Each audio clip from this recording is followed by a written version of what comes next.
میرے عظیم وطن کے خوبصورت باسیوں، السلام علیکم ورحمۃ اللہ۔ آج ایک انتہائی اہم موضوع پر آپ سے گفتگو کرنے جا رہا ہوں۔ سورہ شورى میں آیت نمبر 30 میں اللہ تبارک و تعالی بیان فرماتا ہے کہ اور تم پر جو مصیبت آتی ہے وہ تمہارے ہی اپنے ہاتھوں کا کیا ہوا ہے۔ اور اللہ تو وہ ذات ہے، اللہ تو وہ ہستی ہے، اللہ تو وہ برگزیدہ ہستی ہے، وہ متبرک ذات ہے جو کہ تمہارے بہت سے گناہوں سے درگزر فرماتا ہے۔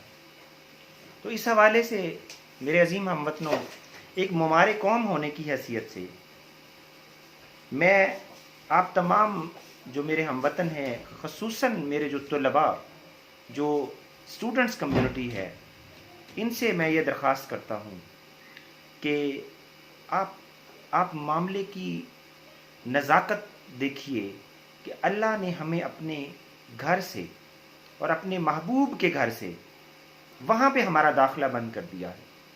آپ یہ دیکھیں تو صحیح کہ کتنی نازک ترین صورتحال ہے۔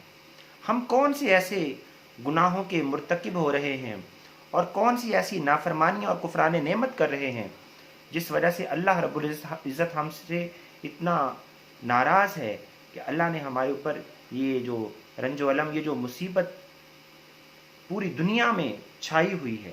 یہ وائرسز کیا چیز ہیں؟ کچھ بھی نہیں، صرف اللہ کی جو ناراضی کا سبب بنتی ہیں جو باتیں، ان سے ہمیں درگزر کرنا ہے۔ آج ایک موقع ہے، آج ایک گولڈن چانس ہے، ایک بڑا خوبصورت موقع ہے شب معراج کا۔ یہ وہ رات ہے جب ہمارے پیارے نبی صلی اللہ علیہ وسلم عرش معلیٰ پر تشریف لے گئے اور ہماری بخشش کے لیے دعائیں مانگی اور اللہ سے ہماری بخشش مانگی، اور نماز لے کر آئے۔ نماز پڑھیے، قرآن کی تلاوت کیجیے۔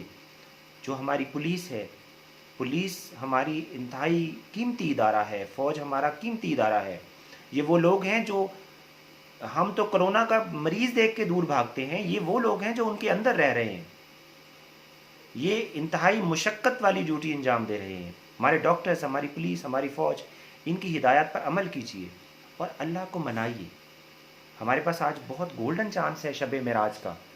یہ رات بیت گئی تو ہم پچھتائیں گے، ہم اللہ کو منا لیں گے تو یہ وائرسز کیا چیز ہیں؟ یہ وائرسز بھاگ جائیں گے انشاءاللہ العزیز۔